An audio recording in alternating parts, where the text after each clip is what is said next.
I'll have to reshare that later. Oh yeah, yeah. Zoom lady has said recording in progress. So we're recording the session. So I'm Oh, not presuming that at the same speed I'm doing things, you'll need to be able to follow along. I am going to be using Dorico Pro for this one. There is Dorico SE, which is a free version, and you can do lots of the things in Dorico SE. But when we're looking in particular at things like the page templates, setting up page templates anyway, and kind of applying things for engraving options and sizes of things globally, you're probably going to want Dorico Pro. There is also a middle version, Dorico Elements, but Dorico Pro has all of those kind of the speed bit of page templates and those kind of those kind of things. If you're doing this more kind of thinking as a job, then you might want to do this. However, if somebody else is setting up your page templates, then actually you can probably use those and do most of what we're going to be doing in Dorico SE. Um, so either way, you can get Dorico SE from dorico.com/SE. You can go to dorico.com and also get the trial, which is a 60-day trial. So if you've not used Dorico before, for any of the people who said that in the poll, then you can download a 60-day trial and you can try out all of the things we're doing now. But I'm not presuming you're going to do it at the same speed I'm about to do it. Let me just check. Yeah, and yep, yep, good question. So this is Dorico from the beginning, and we'll do a few basic things for people who've never used it before. There's a few kind of differences and how things work. So this is the Steinberg Hub. The Steinberg Hub opens when you first launch Dorico and is one of the ways you can start a project. There's Open Recent for things you've had open before. There's a Learn section for videos in a couple of languages, hands-on tutorials for how to do things, links to our blog, the manual, those kind of things. And Create New is where the page templates are. If you are starting from the very beginning of using Dorico, then you might also be interested in our resources page, because on this resources page we have a getting started section. So I'm just going to put this in the chat. If I can find the everyone link. There we go. So blog.dorico.com/resources. So on this page, there's, for example, a first steps guide, which is a comprehensive guide to click on this, do this. This is exactly how you'd start a project, how you do lots of note entry type things, where to find things, how you do things. If you've never used Dorico before, that's a very good start. There's also a video version of it if you prefer following a video. I personally don't, but I am the person who did the video. So if you prefer the PDF version, click on this link. There's also a shorter, if you're thinking I've got no time for this, there's a shorter 4-page how to do basic stuff. So that is also a useful PDF that you can download. There's a quick reference card, which is lots of shortcuts and things. If you want those kind of things and you want to learn some shortcuts as you're going, you can download this kind of thing that's designed to sit on your desk, or there's a poster version of it and those kind of things with shortcuts on it. There's also videos on our YouTube channel. You can just Google how do I do something in Dorico. Generally, the results will come up. There's a very useful Facebook group where you can ask questions. There's nice people on there, including me. I am also nice. That didn't work, did it? Anyway, carry on. Forget I said that. There's the tutorial sections. You can book sessions with me if you want to. There's training and various people you can book for training. There are playback templates, which we may need to come onto in a little bit, and there is also some other places you can get fonts. So this resources page is all sorts of things from getting started to other useful things. And if anybody speaks German, there's also a German tab, so you can look at all of the things in German as well if you want to. So the resources page I put in the chat is useful. Can I clarify whether the steps are different for Mac and PC? They are, but only tiny. For example, Control on a PC is Command on a Mac. But all of those guides have both in. It will list the shortcut for PC and the shortcut for Mac at the same time, so that you'll get both. I will try and do the same. I might remember. Obviously, I'm using a Mac today. You can use a PC if you want to as well. Although I'm not aiming to cover it today, there's also an iPad version of Dorico. So you can do lots of these things on the iPad. You can't set up all the page templates that we're going to be doing, but like I said, with the free version, similar actually, if somebody's already set up, or if you've set it up in the Pro version, you could use it on the iPad and you could create music in those templates on the iPad as well if you want to. Maybe we'll do an iPad session. Might be a different one, wouldn't it? So, over here on the left, we have some templates that are already set up. Many of these you will not be interested in for this style, but we do have some in the solo section, for example, solo piano. And there are also some in the choral section for things like various numbers of singers with piano, which might be of interest, maybe. Um, and solo voice and piano. But also, what you might want to do is just choose empty and add your own instruments. So I'm going to do that to start off with and say empty project, no players. Let's get start from the beginning. Also, because I've just remembered, I'm going to change my paper size from A4 because everybody else will have theirs set to letter by default.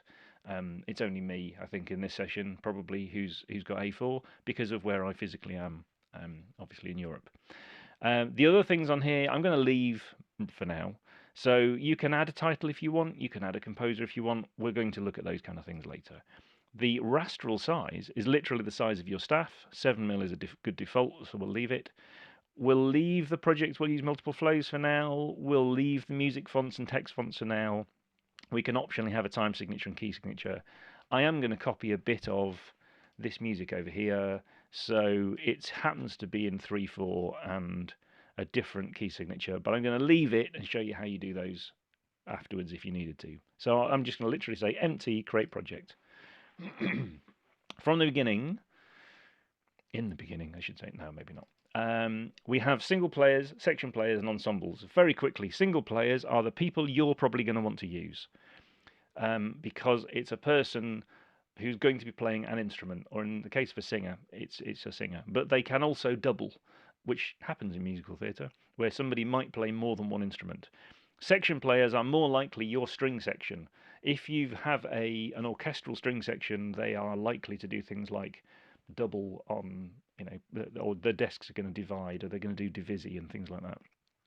Probably not going to need those today.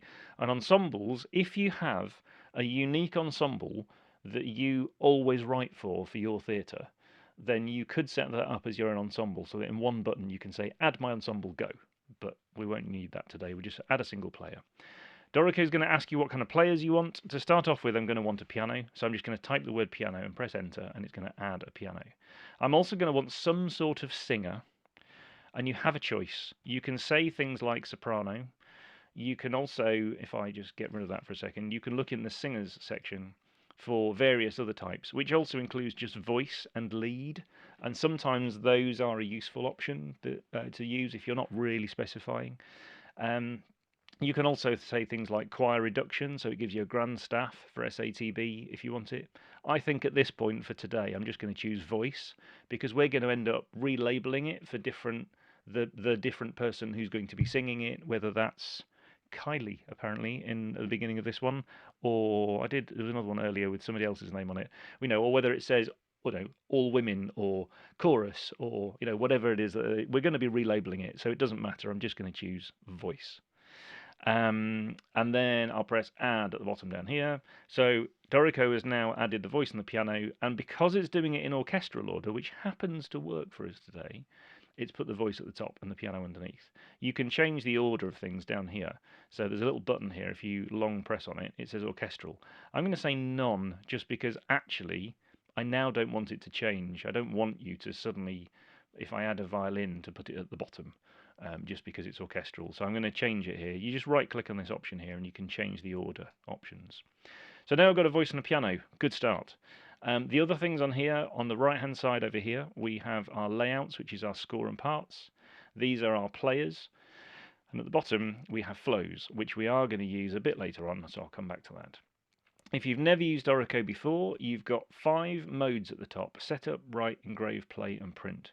So setup is where you set up your players and your layouts on the right hand side.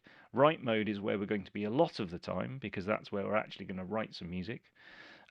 Engrave mode lets you do fine engraving kind of control over things. It's more a graphical kind of mode, which we'll look at as well. Play mode is all the stuff to do with playback. So if you have any questions to do with playback, sound, that kind of stuff, we will cover it, but it might not be right at the beginning. We will get to that as well. And then also print mode, because in the end you want to either export this or print it or something. So that's the kind of out version, output end. So those are the 5 modes. If you're on a Mac, they are command 1, 2, 3, 4, 5. So if you see me switching modes quickly, it's because I'm using command 1, 2, 3, 4, 5. If you're on a PC, it's control 1, 2, 3, 4, 5. There's also these panels on the left. So there's one over here with some notes in it. There's one on the right over here. If I click on some of these, for example, key signatures and time signatures and things, then you can enter them from here. I'm going to show you another quick way of doing that as well. You can even hide this panel at the top if you want to, but it's got lots of useful things in it, so I'm going to leave it on. And the play button's over here, there's a mixer button over here, and also this is where you can choose between your score and parts, which is also very useful. And then at the bottom down here, there's a little arrow right in the very bottom down here. And if I click on that, it pops up this section, which will be our properties panel to start off with. So when I choose something, it will tell me things about the thing I've selected. So it's the properties of the thing I've selected. There's also down here, there's a keyboard if you want to use this to either input notes or to see notes that you have already inputted. If you had a guitar, then there's a guitar fretboard. If you had a drum kit, there's a guitar. There's a drum pads that you can use for note input. There's a mixer down here as well if you need it, and there's a key editor which we will look at in a little bit. So if you want to edit things a bit more like a DAW, where you can edit note durations and that kind of thing, that exists down there as well. The command to get rid of it is Command 8 or Control 8, and that will just hide that section. Or you click on this little arrow at the bottom. So that's kind of a quick overview of where things are on the screen, and the kind of things we're going to use, the modes that you've got in the top corner, and you can pop in these panels as and when you need them, either with shortcuts or with those buttons. So let's get started with actually doing a few note input things. For people who've never done this before, if you have something selected in Dorico, then you can often edit that thing, but we want to input notes and that kind of, input notes, input dynamics, slurs, those kind of things. So with this rest selected here, I can either press enter, which will turn on my caret line, or I can double click. And if I double click, then I get this caret line. And wherever I double click, it will then appear. So you can see it's appearing in various bars. I can move around with the left and right arrows, and you can see here we've got a rhythm grid. So this is showing me at the moment, by default, it's showing me eighth notes. So in the very, very bottom left corner down here, you can change your rhythm grid if you want to be something else. Actually, for this style, eighth notes will be more than fine for I think what we need to do. So I can use the arrow keys, I can use Command or Control on the arrow keys and move by bar as well. I'm going to go back to the beginning. Caret line is on, means I can input things. If the caret line is off, if I press enter again, it's off, then I would be editing things. But I want to input things, so you're going to turn the caret line on. From the beginning, I'm going to press Shift M for meter. Shift is a very useful, I'm going to add something to Dorico now, and Shift M for meter gives me this little popover. That's what this little box is called. And I want to be in this one in 3/4, so I'm going to type 3/4. And now I'm in 3/4. You can do it from this panel over here, but I had to go all the way over there with my mouse to do that, so I'm just going to use popovers because they're quicker. I also want to be in A flat major, so I'm going to press Shift K, Shift, adding something to the project, K for key signature, and I'm just going to type A flat.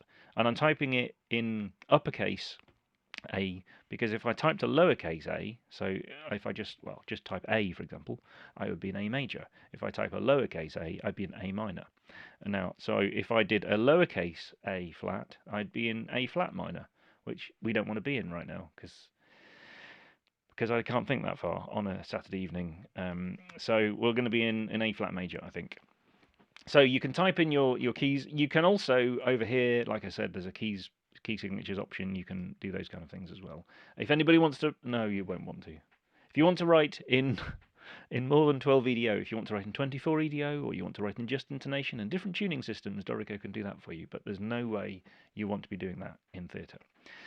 So the beginning of this piece, the piano is going to start. So I'm going to press the down arrow on my keyboard. Let's move the caret down to the piano. And I have a MIDI keyboard here. So if you have just the computer keyboard, the QWERTY keyboard in front of you, then you can use that for note input if you want to. So if you press A, then you get an A. In this case, it's an A flat because there's a flat in the key signature. I'm going to use the computer keyboard instead because I'm going to use the MIDI keyboard instead because it's going to be quicker for this. And I'm also going to be playing chords, which also is a lot quicker on a computer keyboard than a computer keyboard. I'm going to, however, do my note durations, these note durations, using the computer keyboard. Now these, when you hover over one, it says half note, minim, 7, crotchet, 6, or quarter note.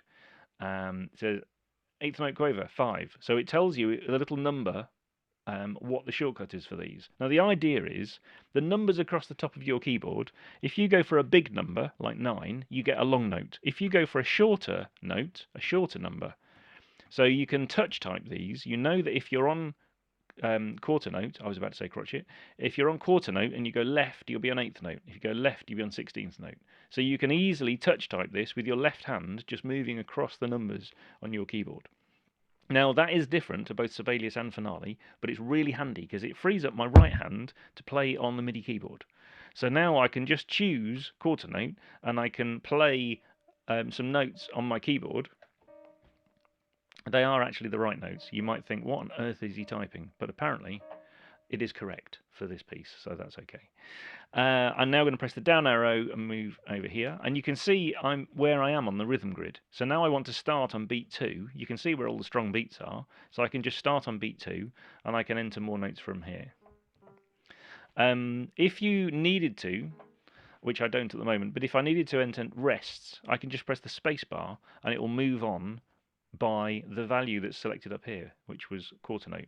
So I just press the spacebar a couple of times.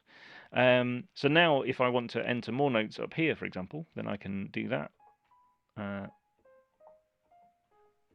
now I want to press, I've actually zoom out a little, I'm down here. I'm now going to press 7, and that would give me the next note duration up. However, I actually want it to be dotted, so I'm going to type 7 twice. I'm going to type 77, which gives me a dotted note.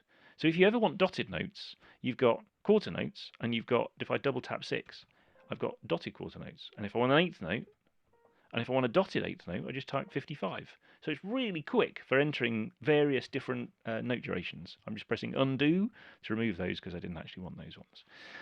So now let me just enter a bit more of this so that we've got a bit more music to be going on with. And then we want...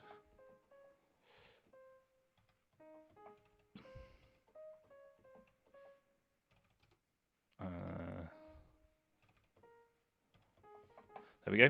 So you can very quickly touch type the music in that way. Now, if you prefer, there's a metronome option up here. So you can press the record button. You can choose part of your piano. You can press this button. It will give you a click. And you could play along in the left hand if you wanted to with anything that you need to down here and play the music in that way, if you prefer to do it that way. And if you're composing, you may well prefer to do it that way, just to press the record button and compose that way. But in this particular case, I'm copying the music that I've got in front of me, so I'm just going to do that instead. Now, just because it also exists in this part, and you might want to know, when I enter notes over here for the left hand of the piano, I've just realised how many flats there are, so I'm going to have to concentrate for a minute. And it's interesting. And then, oh no, not that one. I mistyped that one. And then, that'll do. So when you've got, when you want to add more than one rhythm at the same time, so over here, this is going to be kind of cha. So on beat 1, I need to enter another note here, but it wants to be a dotted half note. So what I'm going to do now is I'm going to press Shift V for voices, and it's flicked this little orange note stems down. So now when I type a note, it's going to sit with and flick the stem directions, as you saw there. Now I need to move down an octave so that I can enter that one, and I can do that one, and that one, and that one, like that. So I could keep going if I needed to. So you can do different stem directions, and you see Dorico is now sorting these out for you automatically. So it's very similar to Sibelius uses voices, Finale uses layers, I think they call them. Finale user might want to correct me if I've got that wrong. But yes, with both of those, you can use those no problem. You can also change them later. So if you decide you needed to flip them around later, you can. Now they're all in the same voice. Press undo. You can also flip stem directions if you need to. So if just one stem for some reason needs to go in a different direction, just press F and flip it. Flipping stems. So you can do that as well if you need to. But Finale has voices and layers. It gets confusing sometimes. Oh, good luck. Yeah, so you can change things, but Dorico is sorting these out automatically. I've used an up stem voice here, I've used a down stem voice here, so it's sorting those kind of things out automatically. If you want to do things, actually, let's just put the singer's line in for a second. So on over here, starting on beat 3, I'm just going to enter this one for a second so that we have some notes for the singer as well.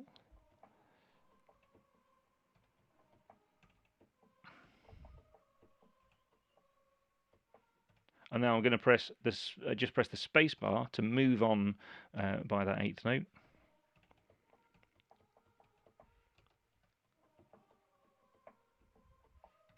See, it doesn't matter what the rhythm is I'm playing, because I'm deciding with my left hand what the rhythm is going to be.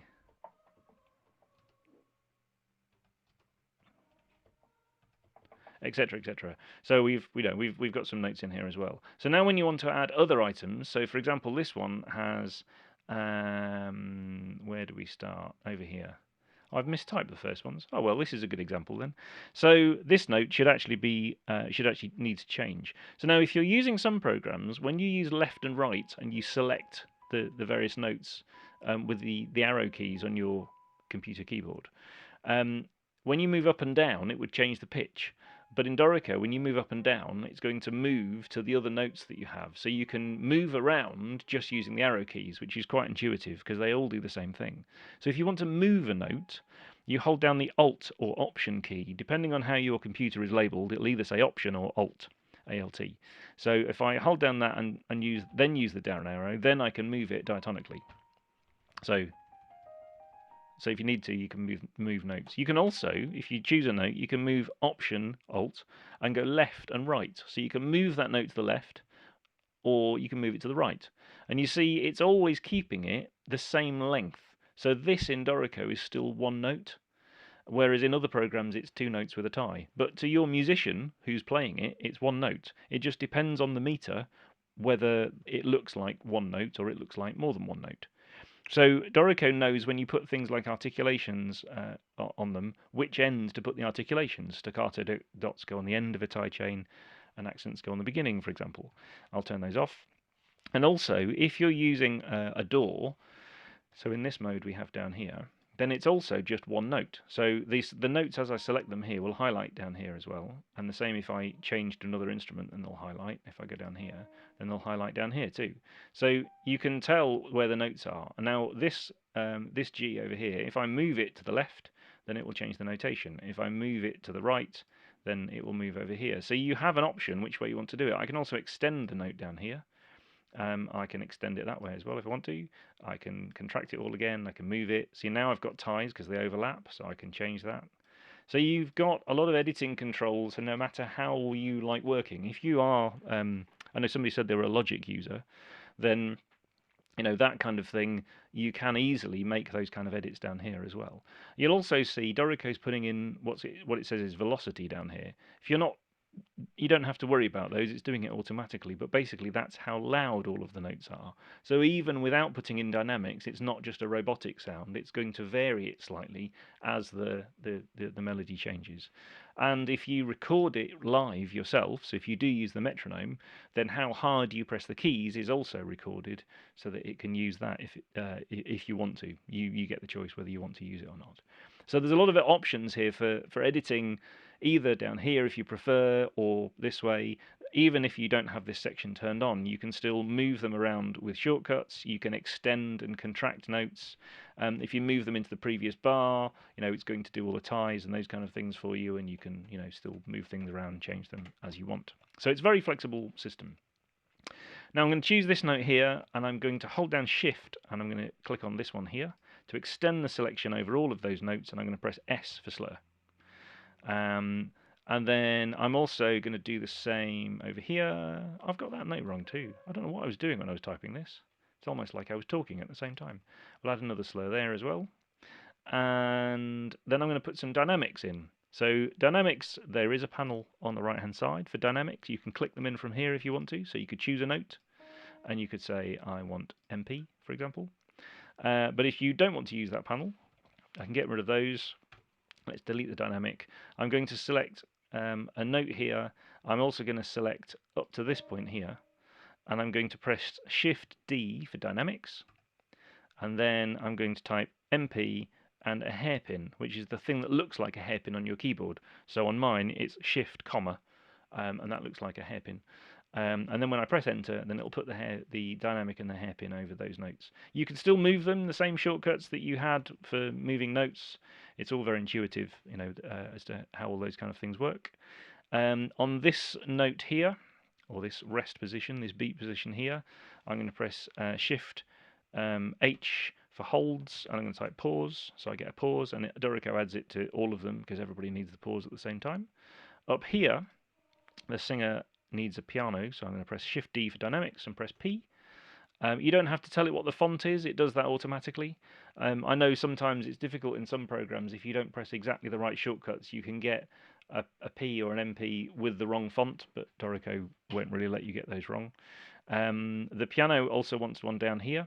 I could do the same thing again, or I can also, if you're a Sibelius user, you can hold down your Alt key and you can just click and that will copy it. So you can use copy and paste, but just something selected and Alt clicking somewhere else will also copy it there as well if you want to do it that way. I need a tempo at the beginning. I didn't add a tempo. So I'm going to press Shift T for tempo, and this one is a dreamy, flowing waltz, apparently. And then it says quarter notes, I'll put Q, equals 108. And press enter, and I get my metronome mark.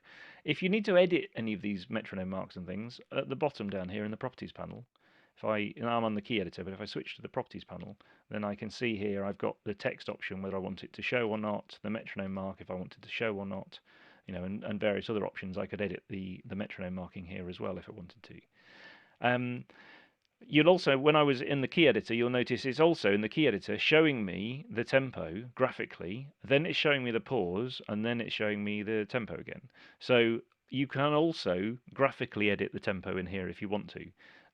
So if that's something that for a backing track, for example, you need to change. And also if you add a writ and things like that, or a cell, then it will also graphically show you those as well in case you need to make any changes. I was going to move on for a second, but there's some questions. Let me just see if any of them are the things that we've been doing. Cool, there's a lot of questions. Right, bear with me 2 seconds. Yeah, done that one. Yeah, we'll get to that. Yeah. Yes, if you are Googling for Dorico questions, yes, make sure it's the right version of the manual. Yes, we're currently on version 5 of Dorico, so that will be what the manual says. If you want to find our manual, then I said you can do it from the hub, but you can also do it if you go to your web browser and you go to steinberg.help. If you're looking for kind of questions and things, then you can, you can go to Dorico and Pro in this case and 5, and then you're in the right version of the manual, and you can either do it on the web or you can have a PDF version of it. Don't print the PDF because it's too big. I'm not quite sure how many pages it is now, but it was many when I tried to look previously. This is just the index.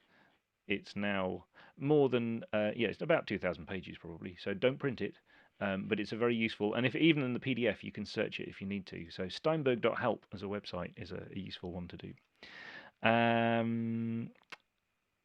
What kind of help's available for pro users? Well, you can have sessions with me if you like. From the resources page, you can book a tutorial with various other people, or those are often video tutorials, sorry.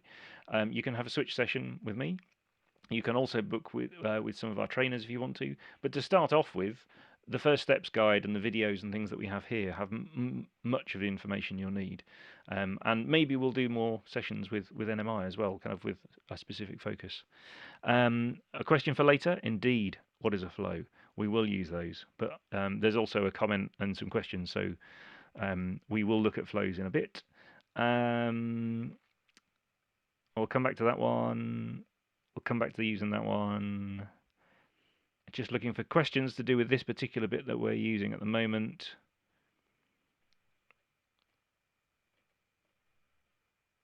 Oh, yes. Yeah, good point, somebody said. If you're a mouse user, if you like using a mouse, you can grab a note and you can move it left and right with the mouse too. So if you prefer to use a mouse instead of keyboard shortcuts, I don't, only because it's not quite as accurate. But if you want to do that, and you can drag notes and move them up and down as well if you really want to. So yes, you can do that. And for dynamics, can you select all the instruments and enter the dynamics in the right place? Yes. So so if, for example, at the beginning here where I had these two dynamics, if I select these staves, I just drag a box. So I click on the score here and drag a box over them. Or I can select this note here, and I can Shift select this note here, so it's selected all of these. And if I do Shift D and enter a P, then Dorico says, here it's this one, and it's this one. Now actually this one, you might want to flip it up, because it wants to be in the middle. If I had done it, let me just undo that, undo that, undo that. If I'd included this note here, and then I do Shift D and press P, then I get 3 dynamics, because theoretically these two both come in at different times, and Dorico's looking for where the first note of each of the entries of those is. So yeah, in most cases it will do what you expect, but if you do have different voices like this one, then you'll get them at different times. And if you were to do it, for example, let's say if you were to do it here, and you were to enter a dynamic here, then yes, it will enter them correctly for the singers above the staff, and then for the piano in the middle. And if you were to do it here, for example, then you may get 3 if that's what you wanted. So in some cases, maybe you only need to select these 2 staves before you enter it. Depends where you want your dynamics. Are the number key shortcuts part of the number pad or above the letters on the keyboard? I'm using the numbers across the top, because then it kind of makes sense left to right that a shorter number, a smaller number, is a shorter note value, and a bigger one is a bigger value. But the numeric keypad can also be used. So if we use 6 at the top, it's also 6 on the numeric keypad. It means they're in a slightly different place to Finale and Sibelius, but ours do make sense numerically. You can change them if you really want to change some of the shortcuts in Dorico. Then in the Dorico Preferences menu, or on a PC, it's in the Edit Preferences menu. Then there's a key commands section, and you can change lots of the shortcuts if you want to in here, or just occasional shortcuts, or add a new shortcut. You can do all of those in there as well. Right, there's no other questions about this bit that we're working on, so I'll just add a few other items for a second. So to start off with, there's some chords that we need. So I'm going to choose this note here. I'm going to press Shift Q for chords. There is an option down here if you want it for chords as well, but I'm just going to press Shift Q, and then you can type in, for example, A flat 9. Now, if you only want them on one instrument, we'll look at how we do that one as well in a minute. But at the moment, I'm typing them on the top one, so it's adding it for the voice, and the piano is a rhythm instrument, so it's adding it for the piano as well. I've pressed the space bar to move on a bit, so if I press F minor 11 and B flat minor 9, you can do it that way. You can also, if you know the chord you want, you can just play it on a MIDI keyboard. And then you'll get, for example, E flat add 9 instead of typing it. And if you want to play the chords on a MIDI keyboard, then you can do it that way. Oops, that was supposed to be in a different bar. Let me just press delete, space bar. It was supposed to be there. So you can play them on a MIDI keyboard. You can type them in however you want to put your chords in. Now, where the chords display can be different also for different layouts. So this at the moment is actually the full score, which isn't what we want really in the end. This really wants to be a part, so we're also going to create that. But let's just say we're going to use the full score for a minute.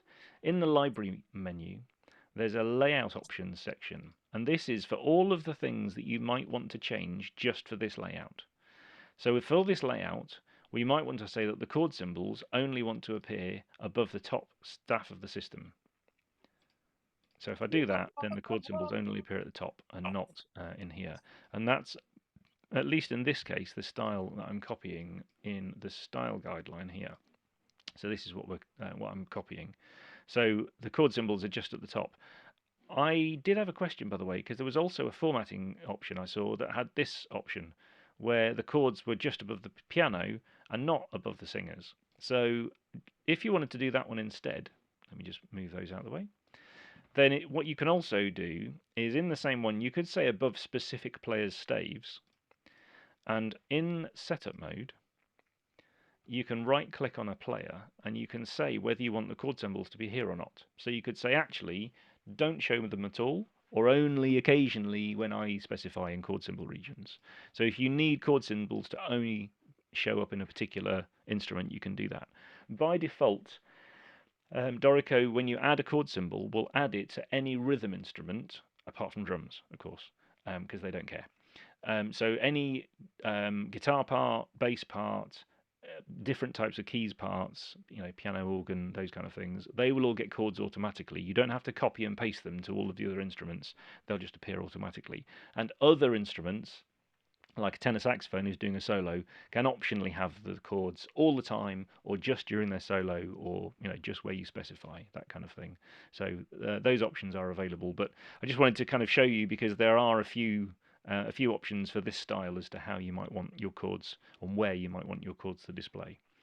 We're also going to need some lyrics in here. So I'm going to choose the first note here. I'm going to press Shift L for lyrics. And initially, I'm going to type them in. So if life, press the spacebar, were a musical. So I'm using the hyphen to separate those. I could hear what he is thinking. If you, I made a mistake. Press backspace, press full stop. There we go. So you've got verse 1. If you need other verses and choruses, so if, let's say, this one, instead of being verse 1, if I press the down arrow, I could enter verse 2. So you can do different verses if you need to. In this particular case, we don't need verse 2, so I'm just going to select those and delete them again. If, let's say, later on, you were doing Shift L again, and you press the up arrow, then you could type the chorus goes here. And the chorus will automatically be italicized, and if you had two verses, it would be sit in the middle between them and that kind of thing. So it's got some useful options there if you need them, but in this particular case, we don't. If you don't want to retype all of your lyrics, I have here in Word this is all of the lyrics that we already had. So I typed them out into Word earlier just for speed's sake. Ideally, you also want the hyphens put in automatically. So you want to hyphenate everything to start off with. If you're wondering how to do this quickly, my tip is that if you take these lyrics and you visit the internet on the, where has it gone? On the internet, no, that's not that one. There's a page here. Oh, it's this one. Google the lyric hyphenator, and you will find this one, G.C. O'Brennan, the lyric hyphenator.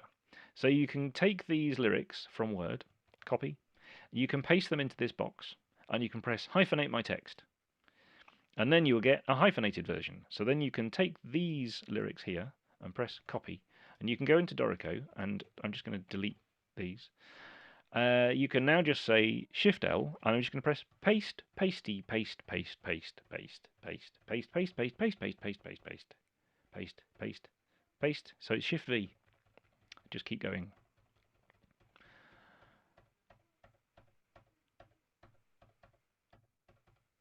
There we go. And so it's pasting all of the lyrics underneath each of the syllables, including the hyphens. We've got occasional melismas here because it's a tied note. So it's a very quick way often of doing them. And you'll probably find, if you're like me, you can type normal words much quicker than you can type them with hyphens and working out where hyphens go. I'm not going to say it's absolutely 100% correct, but this lyric hyphenator online is a really quick way of hyphenating all the text so that then you can do that. It only hyphenates words found in standard English dictionaries. It doesn't hyphenate some proper nouns. Double check your results before using them. So what you might want to do, and what I did here is, I pasted them into Word just to make sure that I could tell what it was doing. Because then you can correct it here if you want to. If you needed to say, I don't know, thoughts had a hyphen in it or something, you could add it. And then you can copy and paste it out of here into Dorico. So your choice. Obviously, it's highlighting all the things that it thinks are typos, but that's okay. So that's just my quick tip. Lyric hyphenator, if you Google that. There may be other versions available, but that's the one I like to use. For melismas, if you have multiple pitches, so if you are pasting things, let's say, I don't know, this one here, for example. Let's just remove those for a minute. If you're pasting things, you can still use extra hyphens and melismas if you want them. So if I take chewing and out of this one, and I go to here. Oh, did I press copy? I don't know. Copy. I have now. And then if I go Shift L, I can say chew, and I can put another hyphen in if I wanted to, and then to press paste, and it will carry on. And then I can press the space bar if I wanted a melisma, and then I could carry on with other things as well. So now if I had more notes in here, then I could paste in more of the lyrics in here as well. I've only got one because I only got as far as and. So yes, you can, if you need to, still type hyphen or spacebar for other melismas if you need them. So that's those options. Also, you can edit these just by clicking on it, double clicking on it, or click on it and press enter. And you can still use the arrow keys to move around your lyrics if you have a typo somewhere that you need to change. You can also right click on these and choose lyrics, and you can do edit line of lyrics. So now it's put the line of lyrics into this editor here, because this might be an easier way for you to edit things. And if you make a change, for example, if I remove the word brief, it now won't let me press OK because it says the correct number of lyrics is 41 and the target was 42. So if Life for a Musical, even though his words are massive, apparently I can't type. Now it'll let me press OK. And so it'll edit that line of lyrics, and now it's added that word over here as well. So it's put it in the right place. So you can change, you can edit those kind of things if you need to, either an individual lyric as you go, or just by choosing it, right click and edit your line of lyrics. Thank you. Yep, no problem. So then the other thing you might want to do is if you want to change the size of those because they might not fit an exact, the exact guidelines, or if you wanted to change the font of these, or that kind of thing. So these lyrics we have in here, they're all part of a style that we have, and in the library menu in paragraph styles. We have a dialogue here with all sorts of different types of text in it, which includes lyrics and translations and chorus and verse numbers and things. But lyrics, not lyricist, lyrics is the one we're on. So if you wanted to make these lyrics bigger, for example, then you can change them in here and just bump up the font size. And now you have big lyrics. If they are slightly too wide and you want to use a different type of font, then you can come into here and it says the lyrics font by default is our one called Academico. If you want to change this, then you can change it to Arial or something if you wanted to, or you could change it to Times New Roman. If I'll just type Times because I'll get there quicker. So you can turn Times New Roman. So you can have larger lyrics, different sizes of lyrics, and those kind of things very easily just by changing the paragraph style, which will then change all of them as you go. And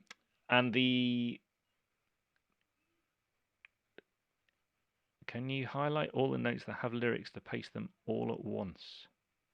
Oh, I see. No, because what you need to do is choose which word. What normally happens in this particular case, every note had a word, but in a lot of cases, you don't get that. You do Shift L and you type the first thing, and then a small something, and then you need to kind of move on till you get to the next thing that you need to type. Oh, and then you need to correct your typo. So you don't normally just press paste underneath every single word in quite the same way as I did. The reason I did that is because I've already done this once, and I know that every word actually has a lyric at this point. But in many cases, you get this kind of thing where you then need to add a slur or something underneath these so that the singer knows that they're supposed to slur those notes together with one word, and so it's not a one-to-one ratio of notes to text. So that's where you do need to press paste for each one so that you're guaranteeing that you're getting the right one in the right place. But it's still a very quick process to type the lyrics in if you need to do it that way. I've done a fair number of things for choral things where they're singing ah for a fair bit, and you type ah and then you're just going to press the space bar for a bit until they get to the Alleluia bit or whatever that they're singing, or I'm about to die, which is the theatre version, I think, of Alleluia. Um, or something like that. It depends what you're doing, I guess. Let me just check. There's no other. It won't. Oh, there's a question about will it recognise if you have multiple pitches connected with a slur as one syllable? No, because it's not exactly true. Maybe we could do an option like that, but no, it's not always a one-to-one ratio, and I don't know if that's because of previously people haven't published it correctly. I don't know, but yeah, we it doesn't anyway. So yeah, maybe that would be a nice option one day if you'd added the slurs first.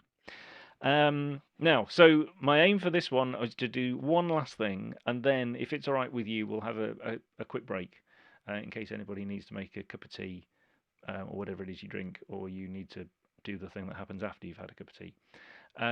So, well, I'm just one more thing I'm going to add, which is at the beginning there was some extra text for Q.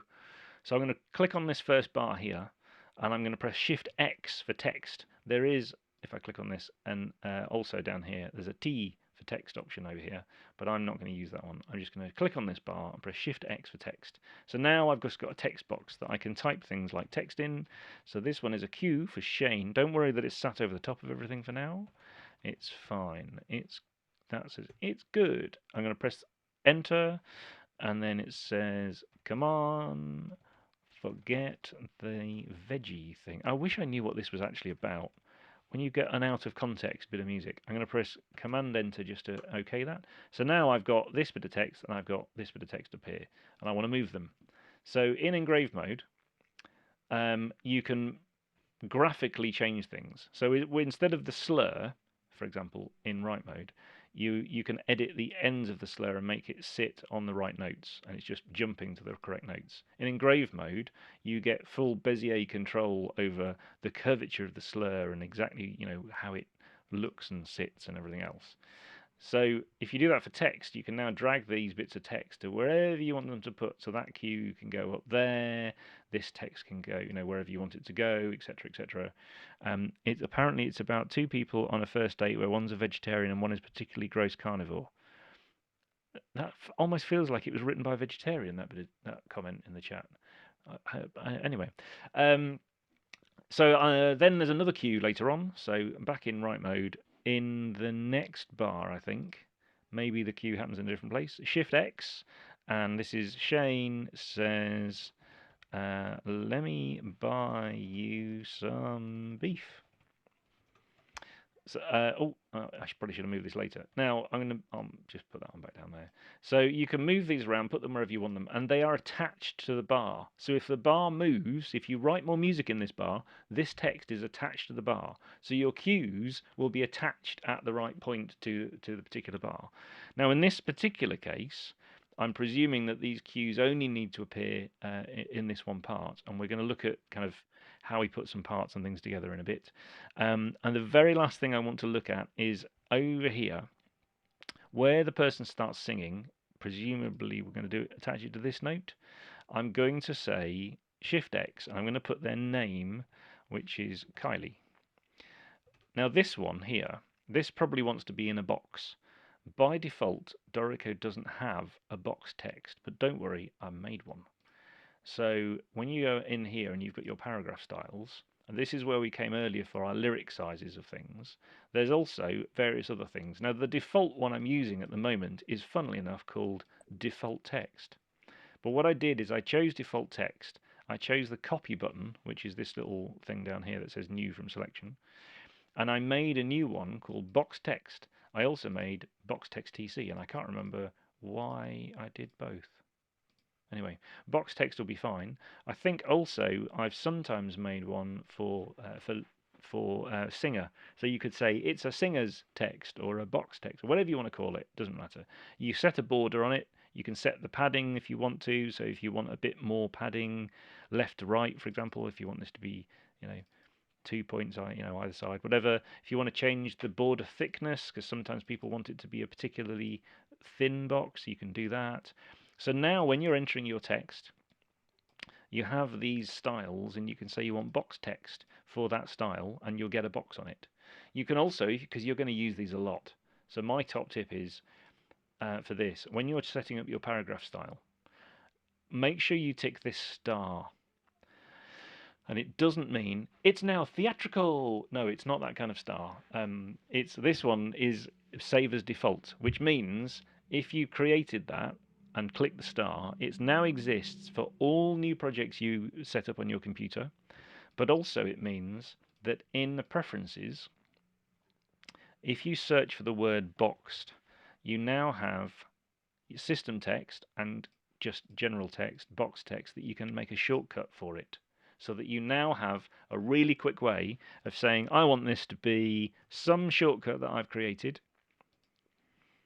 So now in one move, when somebody else needs to sing down here and there's somebody else, one button press of whatever shortcut, and this is going to be Charlie for some reason, you can now add that in one move with the box exactly as you want it in the right styles and everything else, and everything is happy.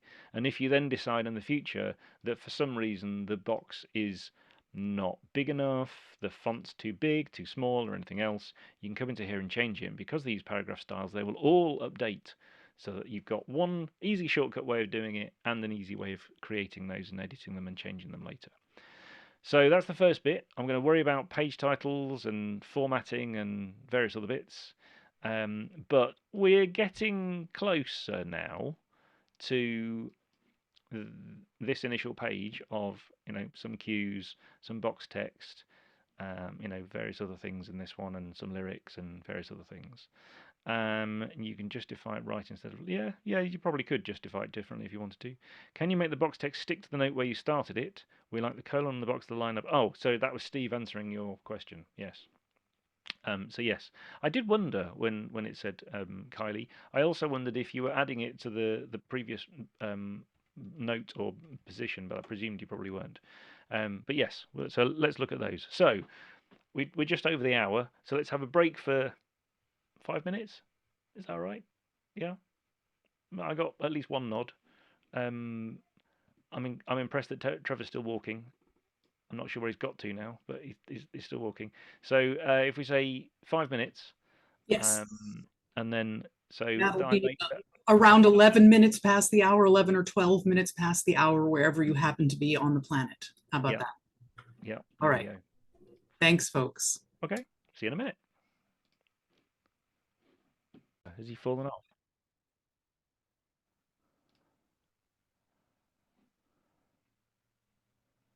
We're back. Okay. Right. We will continue. I share my screen again. Share that one. I'll move you all over there. Good. So, Act 2. As you can see on the screen at the moment, this is the version that I've already finished, or at least some of it. So I've got a bit more information to play with, and we're going to look at some of how we put these kind of things together, a bit more about kind of formatting things, and there's some good questions which I'm going to just get to first.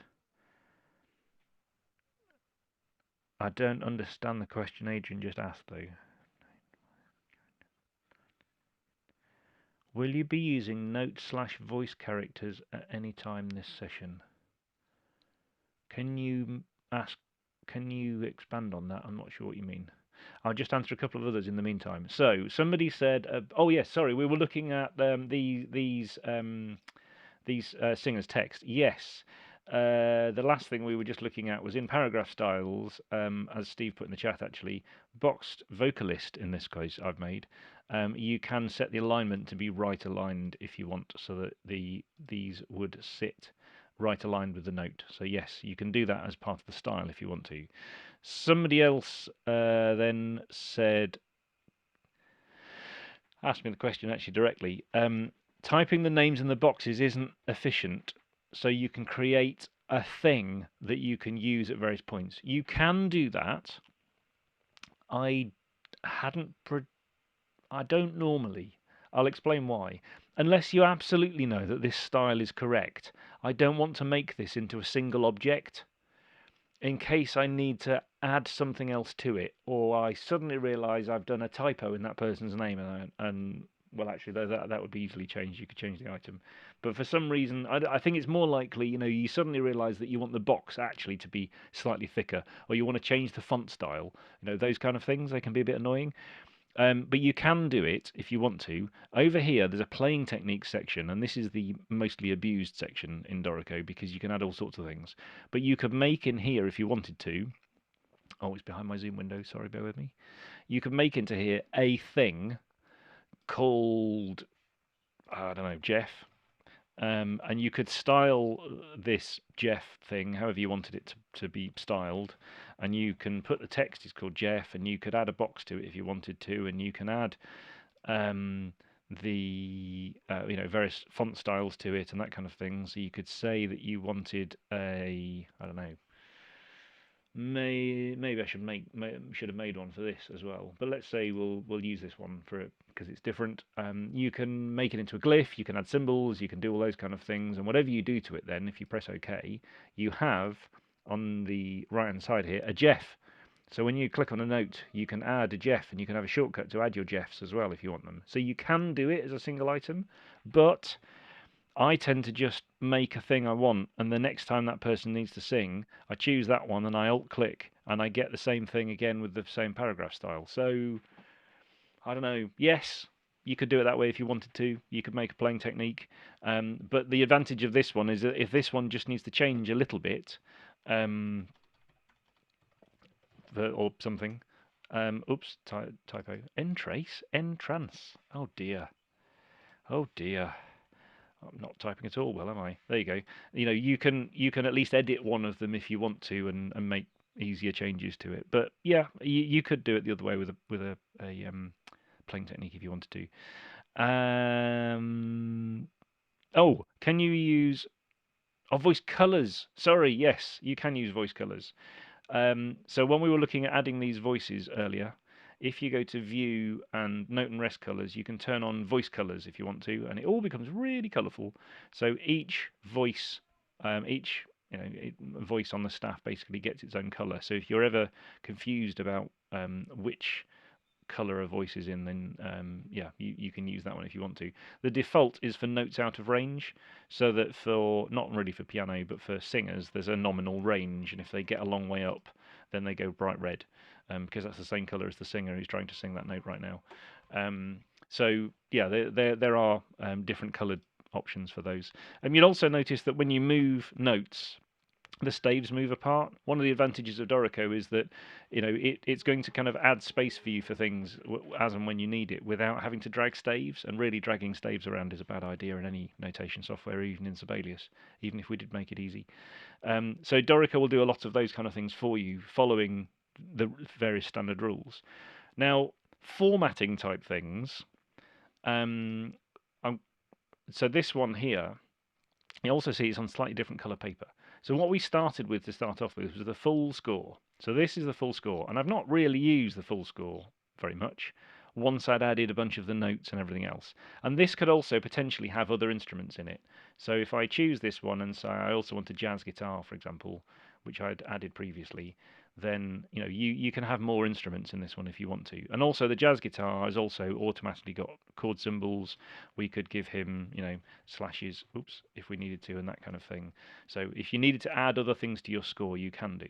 Then in setup mode, as well as the voice having a voice layout and the piano has a piano layout, I've also made a new one here, which is piano vocal. So I've added at the bottom down here, I've added a new layout. Click that button, it added a new layout. And then I've chosen the layout on the right here, and I've ticked both the instruments over here. So what I then ended up with is a piano slash vocal part here, so that I've now got this one. So I still have a piano part of just the piano if I needed it. And I have a voice part here, which I haven't formatted, but has just the vocal things in that we wanted. And I've got a piano vocal part, which has both people in it. So I'm actually, for a lot of the formatting of these, it's probably actually a part that you're worried about, because as far as I know, in a lot of cases in musical theatre, you don't really use the score.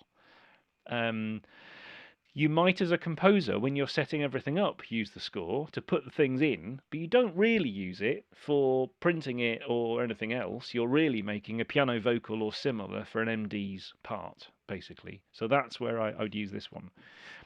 Now, in engrave mode, which we used earlier to manually drag a few things around, you can also see I've got these boxes. So these boxes are frames where things have to live, where they sit. And if I choose our frames tool just for a second for a manual option, I can choose, for example, the music frame, which is the blue one, and I can grab the edge of the corner and I can change the size of it. Now the music has to be constrained, or is constrained, by this music frame. So as I move it around, the music is constrained by this frame, and depending on the size of the frame, depends how much music will fit in it. I'm just going to press undo for a second so I can go back to where I was. So the music frame is in the blue one. There's also green ones, which are the text frames. So there's a text frame up here. What was I thinking is how I keep reading that. So this one here is actually, I believe, the name of the show. The name of the part is here, and then the title and everything else, and the music and lyrics are over here. So they're all in various different frames. On the right hand side over here, at the top of this one here, we've got the name of the I was going to say movement, but the name of the piece we're playing at the moment is at the top up there.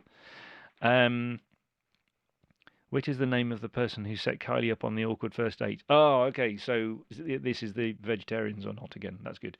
And then there's also over here, there's a little item for the page number, which is set up by default. So all of these areas are templated areas, so that when you then get another one here or another one here, they can also follow the same templated areas, so that you don't have to set them up at the top of each one. This is also where flows come in. So flows, if I go back to setup mode, I've got flow 1, flow 2, flow 3. Now, confusingly, these two are the same. One has lyrics and one doesn't, because I just copied it. So I right click on the flow and I said duplicate flow, and it gave me another one, which is exactly the same. And then I removed the lyrics in case we wanted a version without lyrics. So these can be, they're independent sections of music. If you add a key signature or a time signature to one of them, it doesn't affect the end of the previous one. They're independent sections. So for this kind of idea, for movements, they're great. They can have different instrumentation in each one. So this one could have jazz guitar in it, and this one doesn't have jazz guitar in it. Day by Day does happen to have all of them in it, although we're not using it right now. So, and Day by Day I actually imported from another project I'd done with a bit of Godspell in it. So I didn't write this out in this project. I went File, Import, Flow, import basically other music, find another Dorico project. Let me see if I can find one that makes vague sense. No, not doing well. All right, this file is Godspell with multiple flows in it. So I'll press open, and it says, which one do you want to import? Let's import, I don't know which ones have music in. Learn Your Lessons Well from Godspell, and merge the players where possible. And press OK. So Dorico opens the other Dorico project, takes the flow out, and merges it into my project. So now I've got If I Were a Musical 1 and the second one, Day by Day, and then Learn Your Lessons Well. Yeah, there you go. So you can import other music into this one if you need to, and they all exist as individual flows and individual pieces. If Learn Your Lessons Well is before Day by Day, you just drag it here, and now it sorts the order. So now we've got this one, and then we've got this one, and then we've got this one. So Learn Your Lessons Well is now number 3, and Day by Day is now number 4. So they're auto numbering. So flows can be really useful for that kind of thing. It also means that your page numbers are going to add up. So I've got here at the beginning, page 1 obviously, but we don't put a page number on it. Page 2, and then I've got this one will be page 3, and this one's page 4, and this one will be page 5, and this one's page 6, and this one's song 3. So you can set up all of these areas where things happen. And the way you do that is in engrave mode. And on the right hand side, you have page templates. Now, when you open Dorico, normally there are two. There's a first page template and there's a default one. I've made a new one for the beginning of a flow for this particular example that we're working on. So this one here, I'm going to double click on it, and now you'll see that you have project name in the top left corner, which is the name of the entire show. You have the layout name in the top left corner. You've then got a big frame for the music to sit in.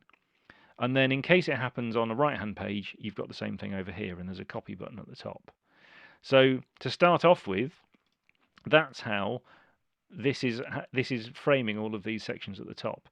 Then once the music starts, we also have flow headings.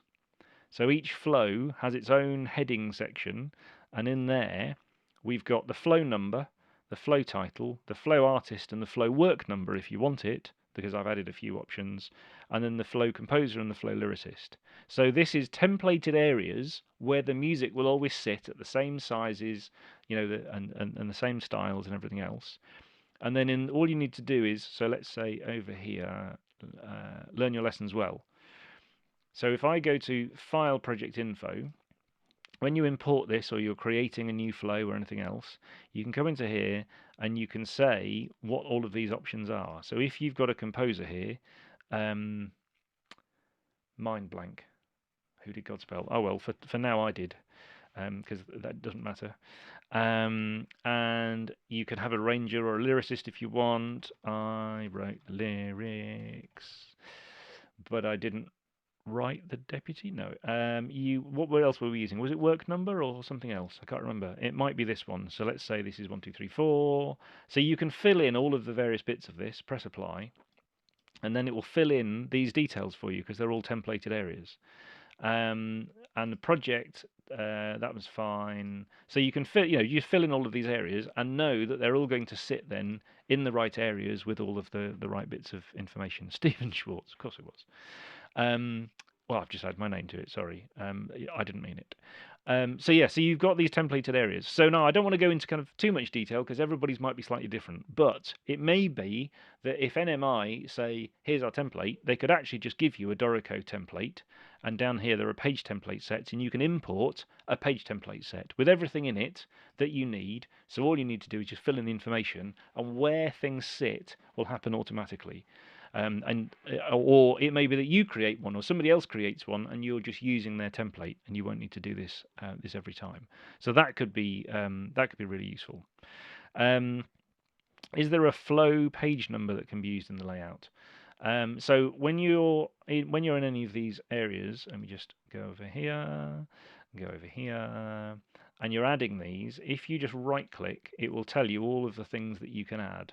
So for example, there are flow durations, and there are layout options, and there are pages options where it can tell you the page number and the page count and the page number within the flow, which I think is what you want. So yes, but you can just right click and choose those, so you don't have to remember all of the things that all of what all of these token areas are. Then you can use those if you want to. So just right click when you're in that box, and it will give you those. Actually, I was thinking with the NMI stuff, maybe I should help you, and we'll put together a template that follows the right rules and that kind of thing. There's also, because we've been creating things like these boxes for things, or specific sizes for things, or maybe the note spacing, how compact things are, the way the chords display, all of those kind of things, they may be particular styles of things that you want to use. So in the library menu up here at the bottom, there's a library manager. All of the things I've been setting up in this project are all remembered in the library manager. And if I press the differences button, then I can compare my project that's open with the user library or with the Dorico factory settings, or with another Dorico project. So if I grab a completely different Dorico project for a second, I was hoping I had one over here. Let's see. Nope, that's not helpful. I'm not sure what this one is, but let's do it anyway. So I drag it into this box here, and then Dorico can compare the project I have open with another Dorico project, and it will show you all of the things that are different. So the accidental gaps are different, the bar line spacing, spacing options are different, brackets and braces are different. It will show you all of the things in here. Now you can, if you want to, use these buttons over here and import everything from any of these options, or you can selectively import the things that you want. So it may well be that for the box text style that you use, for example, or I don't know, a particular font size, a particular font style, a particular chord style, those kind of things, you might want to apply just a few settings. So if somebody else has sent you a project, you've opened their project, and you want to apply just some of your settings to it, you can do that. You can also apply all of your settings to it if you want to, but you might not necessarily want all of them. That might destroy too much of what they've also worked on. So it's can be a very granular option if you need it for just importing just my settings or applying them en masse if you want to. You've also got the option with this project open, as I already did, of importing somebody else's music into this, like this one I've done here and this one I've done here. And then, of course, it will import and use those settings if you want to. Also, I noticed in this one, because the intro must have been added later, bar 1 is actually here, where Day by Day starts, and they've added 4 bars of intro, and they've labelled them A, B, C, D. So there's also options for.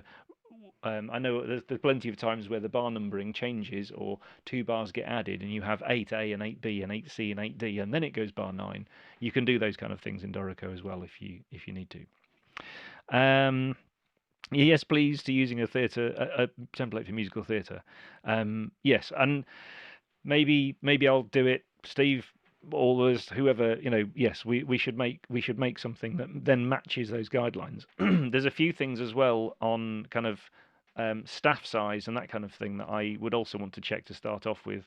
So not to bore everybody, but for in the layout options, when you're setting up the page size, the margins on the page and everything else, that's all in here. And also the rastral size, which is the staff size. How big is the staff from top to bottom? 7mm often, but sometimes it's a bit bigger or a bit smaller. And that can have an effect then on what size the fonts are and everything else, because they can scale accordingly according to the staff size. And the best way to do that is just print it out at 100%, literally measure the staff size, and if it's a 7mm staff, then you know where you are. But yes, those kind of things, and the page margins and the music frame margins and everything else, we could set it all up so that it was the style. And then if NMI are willing to share that, you could just use that project, or you could import that into your existing project with all of the right kind of styles and, like I said, how the chords display, what fonts they use, all of those kind of things as well. Yes, Philip Rothman also has templates at Notation Central for NYC musical theatre. It'll be notationcentral.com. His may well also be quite useful, notationcentral.com. And they sell all sorts of things on here, fonts and plugins and things, but they also sell templates for various options, which includes chamber, jazz, theatre and studio. So they have a template set up here of their particular options that we could also potentially use, look at, or talk to Philip about. So yes, there are options for other templates that you can import, so you don't have to do it all from the beginning. If you do want to know a lot more about how the exact page setup works and everything else, I've also done a video on our YouTube channel, which is available for free, which is I think about an hour session, or 45 minutes I think, on how do I get this to be, what should I adjust first? Should I adjust the font size first, or should I adjust where the staves sit first? And should I do the page margins now, or should I do that later? And I go into all of the details of those as well. Yes, but we can check those, and I can check the options with Philip as well, as we just said in the chat. So that was the first thing on kind of template type things. Now, for the last bit, I want to get into some questions that I had, and also some playback stuff, which was also included in some of the questions. So I'm going to just move this around first and make sure I kind of get through these, at least to talk to you about how some of these will work and how you can use them. So that one we did. Linking documents so that the next queue number automatically renumbers the beginning of the next page number. So we just looked a bit at that. And yes, if you're using flows and it's all in the same project, then you can do that, because obviously the flow numbers are all going to be, they're all going to happen automatically. But you can also do it, manually if you needed to. And the project info may also be a good way of doing it. You could use work number or one of these other fields if you needed to, and you could put in particular things in there. You can also, at any point, you can change a page number. You can right click over here and you can insert a page template change and a page number change. So if you aren't doing all of the the whole piece, the whole work, all in the same project in Dorico, and they're all individual Dorico projects, you can still, if you need to, manually put in page numbers and get those to change if you needed to. Um, the character name, there's a question about the character name boxes moving with the score, and they do because these are attached to a particular note.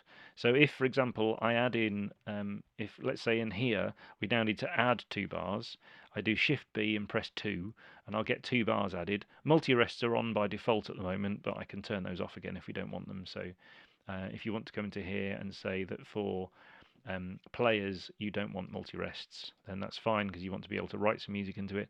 But the point was that this box was attached to this note, so therefore it's moved with it, so that's okay. I also had a question in advance about inputting lyrics, which we talked about before, and how we can do all of those kind of things. But there was then a question about importing notation by scanning a PDF. Dorico doesn't have a scanning option by default that kind of comes with the program, but there are a whole bunch that you may already have one of, and if you have one already, you can use that with Dorico. So you can all of the scanning programs will all be able to export music XML. And music XML is a really good interchange format between notation programs and also from scanning programs into notation programs. So in any program, you can normally go File Export Music XML. Now, the difference between this and MIDI is that really MIDI is useful if you're coming from a DAW and you want to import effectively the kind of sound information. It's not sound, it's MIDI, but if you want to import kind of how long the note sounds for versus how long the note kind of actually is in a graphical format, Music XML is a good graphical format. So imagine, for example, triplets. If you come from a DAW and you've got triplets, you've got 3 notes which are of a particular length, and Dorico or another program could interpret those as a triplet. If you do it as Music XML, you have 3 notes and a bracket over the top and a little 3, and it knows that absolutely they are triplets because graphically that's how they will be described. And things like dynamics in a MIDI file, the note velocities or the MIDI CC messages, whatever they're using, would change, would get bigger for the dynamic.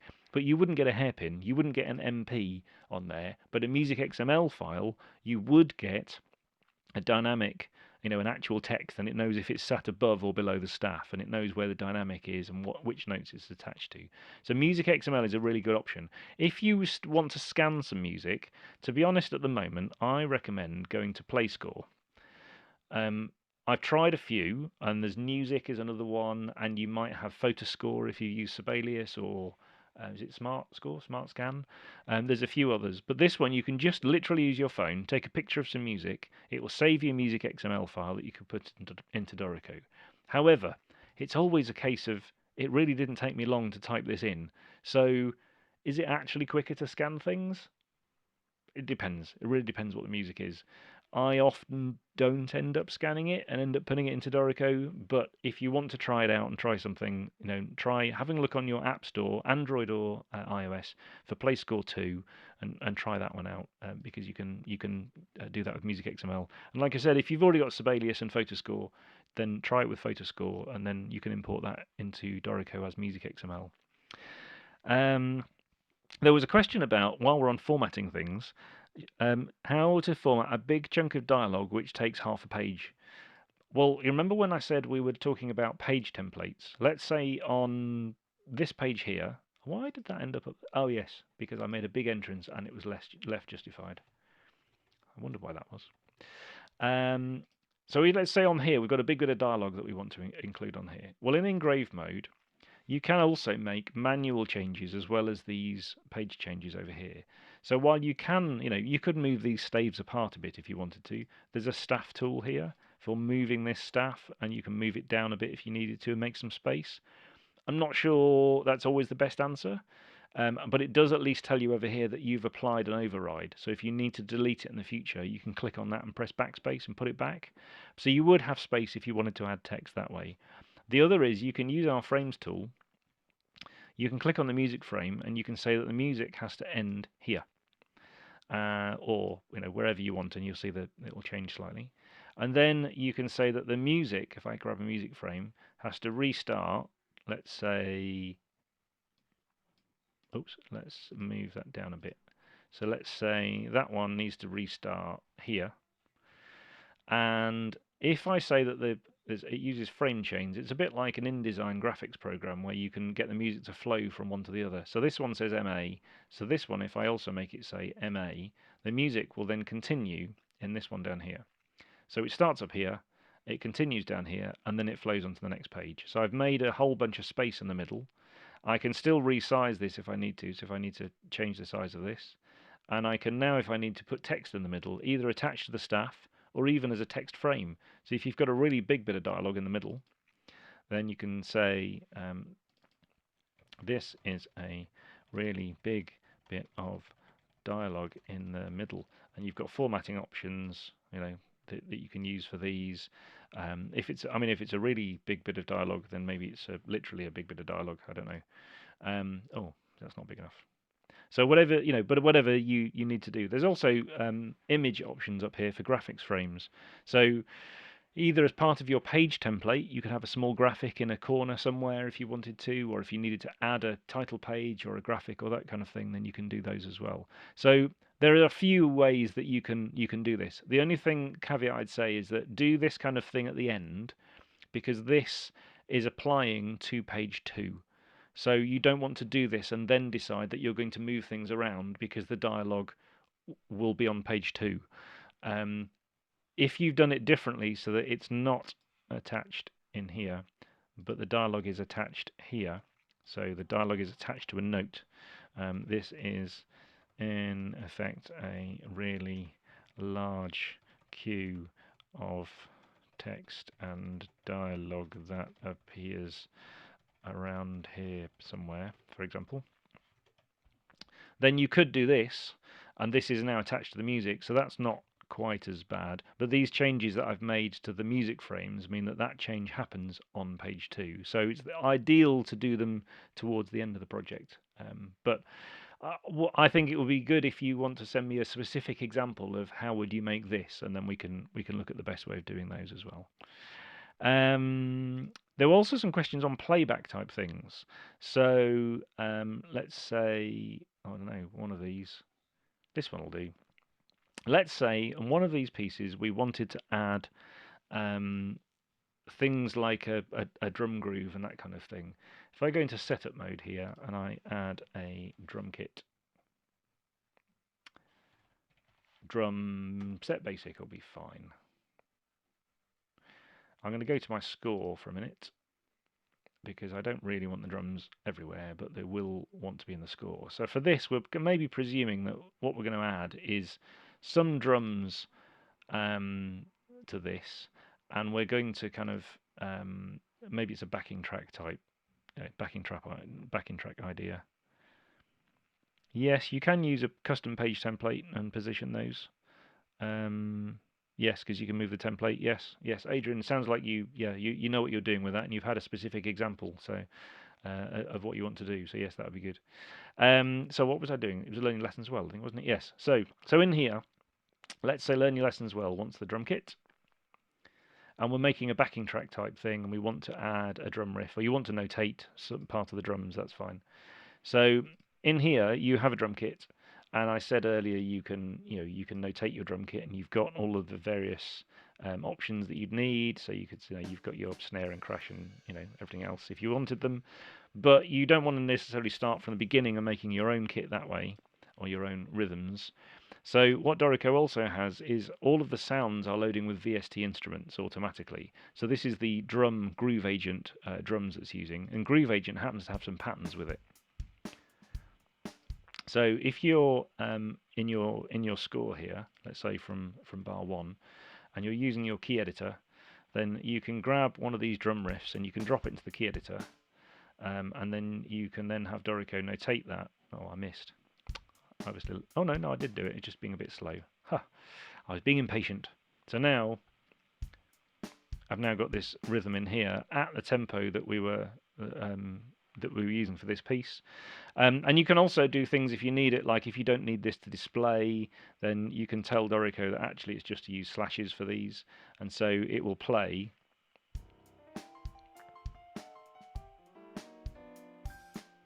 But you'll just get the slashes, if you need them, or if you're doing it for a backing track, then it might not matter what's displaying in here. You can still edit it. These are all the notes that you've got to edit it and everything else. So for things like that, you can use those if you want to. There's also, if you wanted to do things like, in fact, I forgot a pre-made example while we're running out of time. Bear with me a second. It's open on other monitor. You can trigger things. So if you've got other VST instruments and things that you want to use, then you can trigger those as well. So let me just get the. No, it's not that one. Sorry. It's because it's opening behind the Zoom window again, and I can't see what's going on.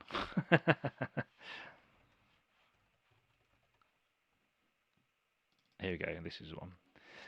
So if you have other VST samples like singers or guitar or keys or those kind of things, then you can get them all to play back, and you can trigger them so that you don't have to notate them on the score.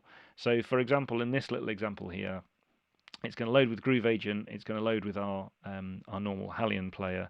The Hallion player looks like this one. It's just loading particular instruments. So there's a singer, there's a T guitar, acoustic guitar, there's a particular type of lo-fi piano and all that kind of stuff. But when you choose this and press play,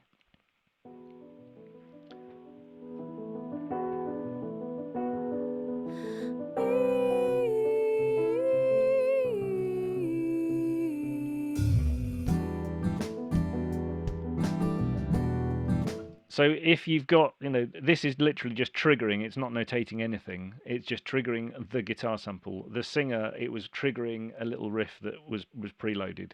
There's also a little breath noise here, so you can make it quite realistic if you want to. So all of those kind of things you can get Dorico to trigger, and in the end, all you're using is effectively a lead sheet style with just chords and everything else on, because that's all you need to print.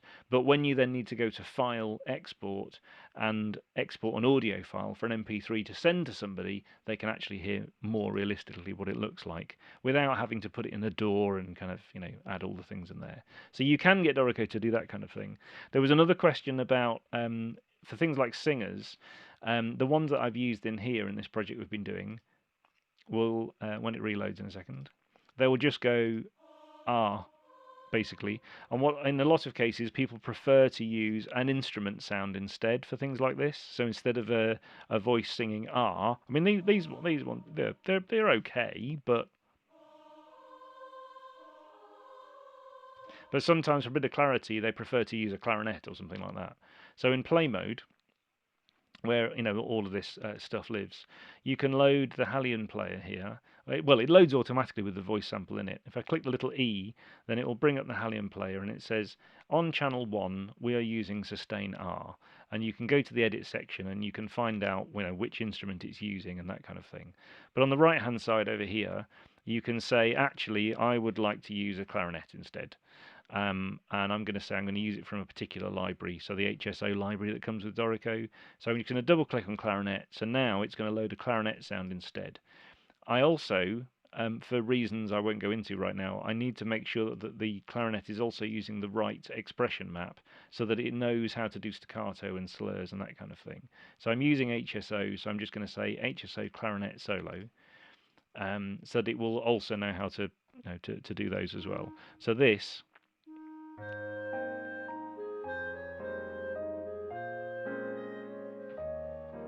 And that's often a slightly more direct, clearer sound for that kind of thing to as a lead vocal. So you can change to any VST library you like.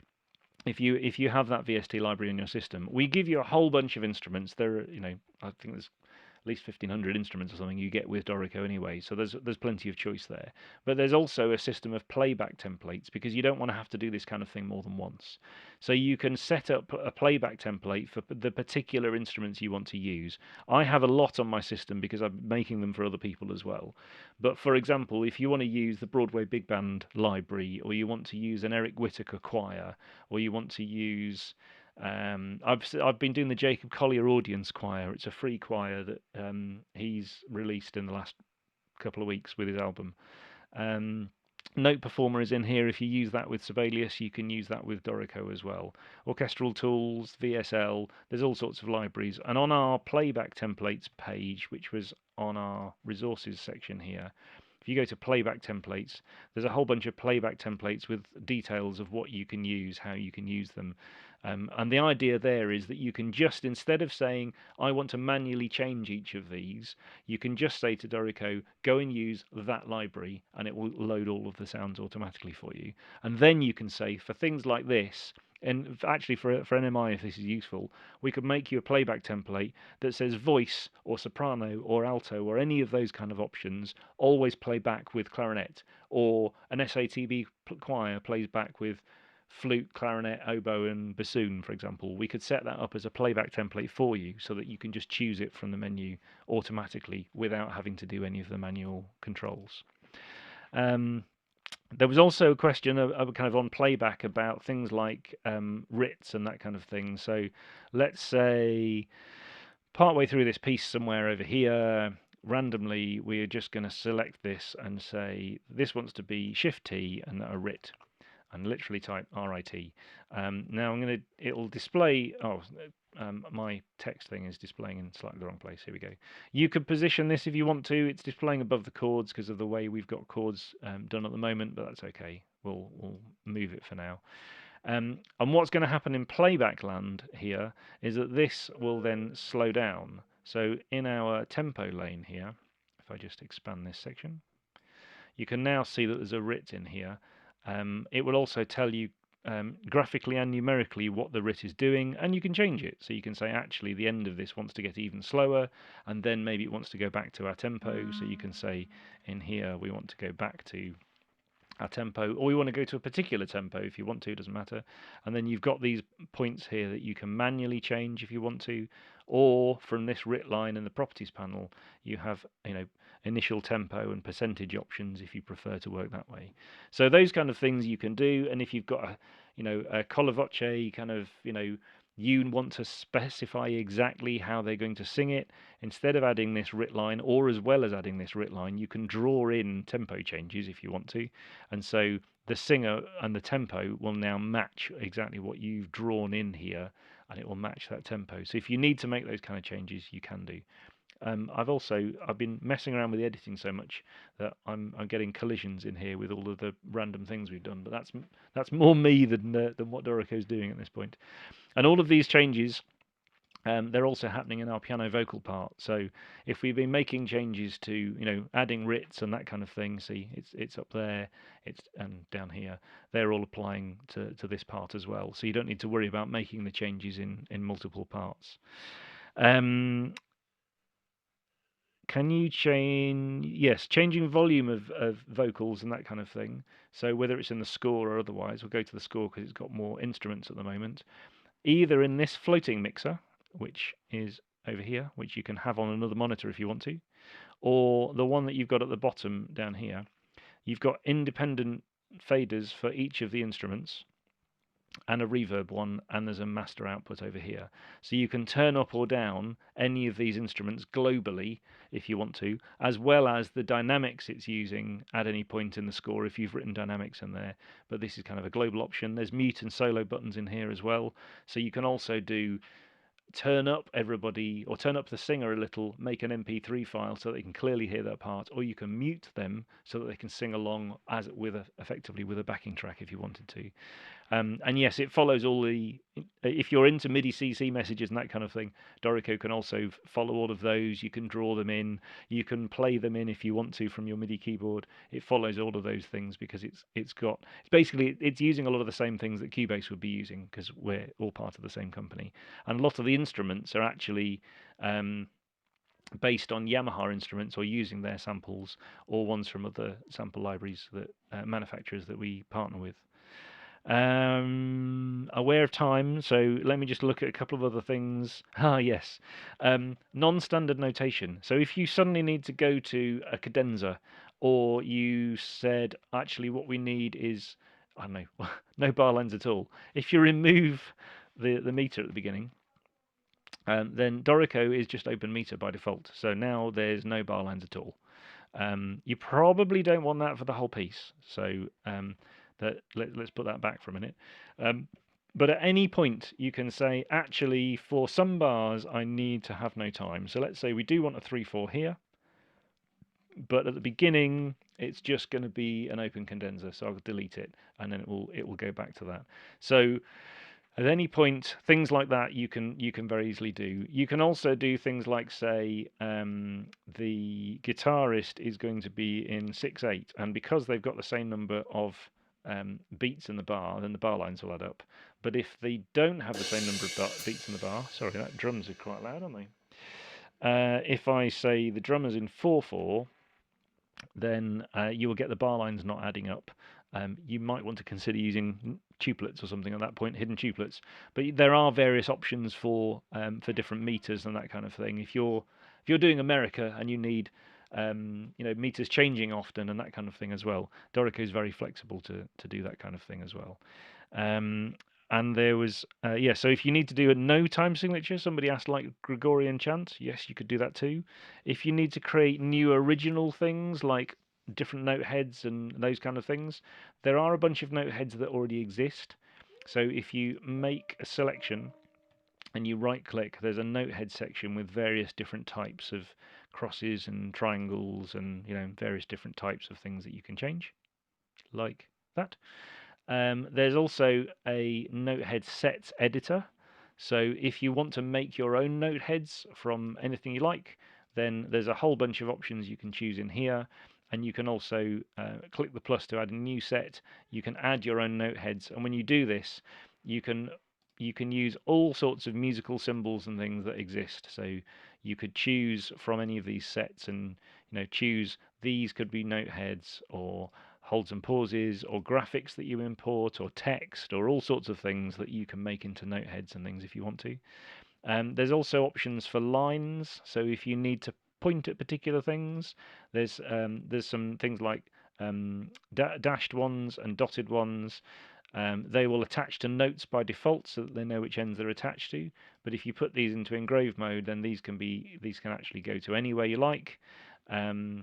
That you can make different types of lines. So there's solid ones with open note heads.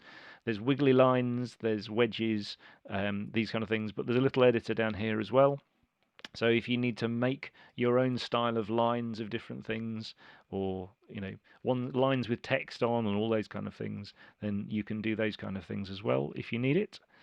Um, and then if you're we've touched very quickly earlier on kind of importing exporting. So if you're using Finale, Sibelius, Keybase, Logic, anything else, you can import or export MIDI or Music XML. I've done some sessions in particular on MIDI import from DAWs and how to get the best out of that. But otherwise, if you're using Music XML from Sibelius or otherwise, then you can import that.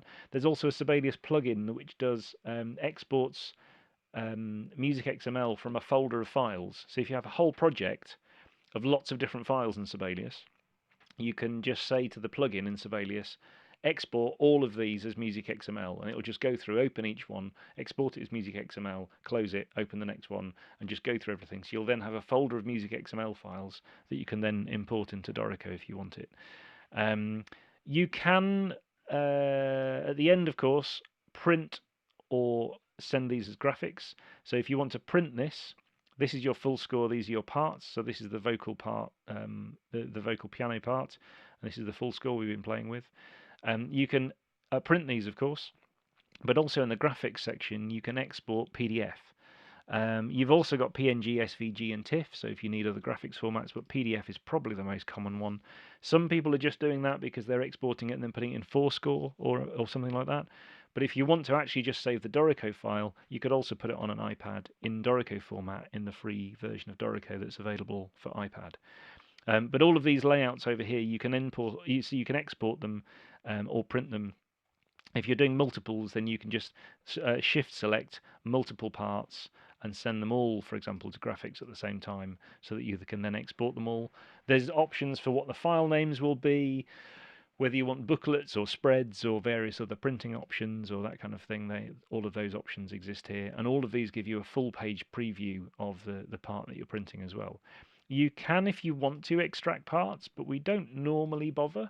So all of the individual parts are here, but normally we just keep them as part of the same option. And there was also a quick question about making piano reductions, which you can also do if you want to. So if I was to, we've already got a piano in here. I'll find you another piece for a minute while I'm talking. One that's hopefully not too complicated. He says, realizing that the one he's just selected is probably too complicated. But yeah, things like Dorico can add chords automatically for you. So if you've already written the notes in, Dorico can write the chord symbols for you. Oh, interesting. It's open in a different version of Dorico, which is already running. If you have chord symbols, Dorico can take the chord symbols and it can write notes for you if you wanted to do that one. You can do keyboard reductions if you wanted to do that one. So you can take all of the notes from one set of players and you can then make a piano part from that. Might not be playable, but you can do it. You can also take a piano part and give it a bunch of other instruments like strings, and it will write the notes out for those players instead. So kind of getting from many to one or one to many, you can do all of those kind of things as well. Interestingly, this is opening in a different version of Dorico, which is a bit unnecessary, but I do have several versions of Dorico on my system. Oh well, not quite getting there. Let me just check there are any comments that I have missed, so bear with me a second. So, importing, exporting files from MuseScore. Um, when exporting a file into MuseScore recently, it spit out a lot of gobbledygook. I'm not sure if that was in Dorico or in MuseScore. It might be worth maybe sending me the file and telling me, showing me the file, and we can work out, was it us that wasn't doing that right, or was it something at their end that wasn't doing that right? But yeah, maybe give me more details of that. We did that one. We did that one. Is there anything else? Are there any questions that anybody's got as well while we're... If there are, if you put them in the chat, I'm just working my way down. But if there's anything you've thought of, I also didn't give you my email address yet, which I will do in a second. I think we've done that one. Are there any questions that I haven't answered?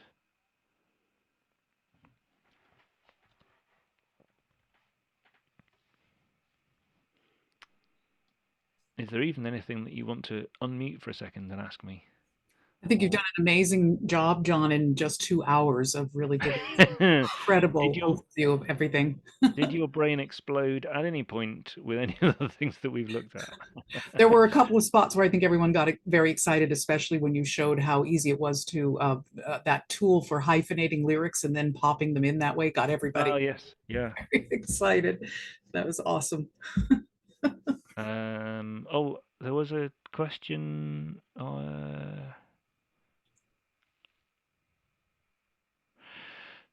There was a question about Cubase and Dorico. Yes. Can we open the music composed in Cubase? At the moment, it's still best to do that via MIDI file. We're looking into whether it's worth us opening a Cubase project, but at the moment, we've got a very, very good MIDI import option and set of dialogues and things for MIDI import, which you can then means you can use it from any DAW. So it doesn't have to be Cubase; it can also be Logic. We are looking into whether it's worth us actually doing something more specifically with Cubase, but there's not really any massive news on that at the moment, I'm afraid. And yes, as somebody's pointed out, we don't tend to kind of pre-announce things either. So we might do it one day, but you'll never know. It'll just suddenly appear. So yeah, hopefully that at least answers the question. I'm just checking. Was there anything else? I don't think in the chat that was. It looks to me like you covered pretty much everything. And are you willing to give your email address to all these folks? That's a Yeah, that's brave thing to fine. do I because mean, the you people can have find questions. me on you can find me on Facebook and things anyway, in the Facebook group, and there's other people in there who can also answer questions. But I'll just put in the chat what my email address is. And there's Um, a Facebook forum for Dorico where yeah, well, there's a forum and there's a Facebook group. So yes, you can use either of those. okay. So yeah, whichever one you prefer, really. Um, I different. One new You question. can do different chords for different instruments. Somebody's just asked. Yes, if I missed that one. Yes, if you want to do different chords for different instruments, you can do that one too. Um, while I was yeah, I'll just so I always say one last thing. So I was trying to find a file, and it turns out that this one isn't probably suitable. Um, if somebody was asking about piano reductions, so this is Mozart. Don't do piano reduction of this. But if you select a whole bunch of notes from here and copy them and go to a piano part, you can right click and say paste special, reduce. And Dorico makes you don't do the whole piece all at the same time. It's just not a good idea. But you can reduce a set of instruments down to a smaller set of instruments. You can also do things like, I wonder what chords they were using at this point. So you can select all of your notes and you can say, generate notes, generate chord symbols from the notes. And it will go through and say, the chords that Mozart was using was this. So it's an A minor 7 over G and a G7 over D, C, etc., etc. And then you could say, well, in that case, make me a piano part based on those. So you can say, generate notes from the chord symbols for the piano. And you now have the chords for piano for what Mozart was doing at that point. So yes, there are lots of, they're called cheating, but sometimes it's a quick way of getting chords for strings or piano, or just working out what's going on and making things a bit clearer and a bit quicker. So yeah, there's those kind of things as well. Um, A minor 7 really changes the character of that opening motif. It does, doesn't it? Well, like I said, don't maybe run it over the whole piece all at the same time. But yes. Anyway, any other questions or anything? I just want to thank you hugely, John, for doing this for us. And I know that you do this sort of thing all the time, so we really appreciate that you are so useful to the community, and that Dorico is so ready, it seems, to provide answers and patches and new features and all that sort of thing. So Yeah, yeah. um, now, what I did want to say is that I would say one more thing, which is that I know you have been trying to show quite clearly that even the free version of Dorico could do just about everything anyone needs to do musical theater template. But I do want you to take advantage of a moment to give yourself a little commercial and maybe tease us with what kind of extra bells and whistles you might get if you paid for if you went higher than the free version of Dorico. Yeah, okay. So yes, there is a free version. In the free version, you can write for up to 8 players. So the things we've been doing so far, where it's mainly really piano vocal type stuff, it's not really the number of staves, and it's not also the number of instruments. So if you've got a reed part and the reed player is playing 4 instruments, that's still one player. But the limit is 8 players. There's then an elements version of Dorico, which is unlimited number of players, and you get an extra orchestral library, so you get some extra sounds and things with that one. Um, but then there's a pro version at the top end. Now the pro version has another orchestral library on top of that as well, and some extra sounds for things, which is obviously quite useful for lots of the things you're doing.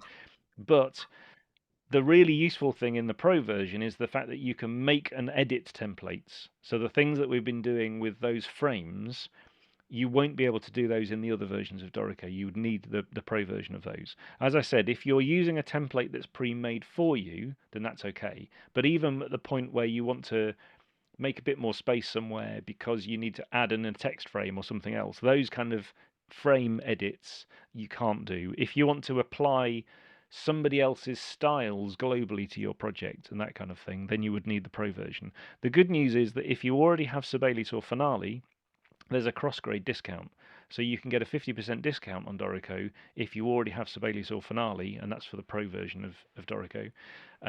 More detail, probably easier, more details if you just email me. But yes, those ones you can also get. Great. Somebody's just noticed there's a dog behind me. Oh, and at that point she ran off. So there you go. Too late. She's gone. But yeah, so if you're interested at all, like I said, there's a 60-day trial you can try out anyway.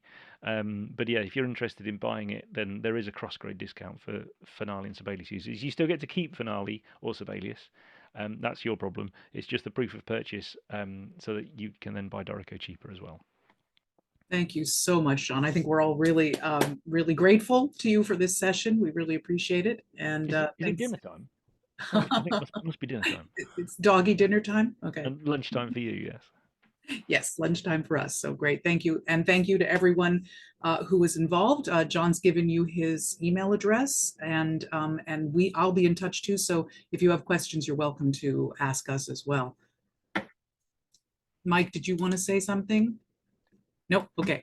Great. Thank you, everybody. That's it for today. We really appreciate it. Nice Yep. seeing all of you. And thank you so much again, John. It was fantastic. Very much. No problem. Thank you. Thanks. Thanks and toodaloo to everyone. Cheers.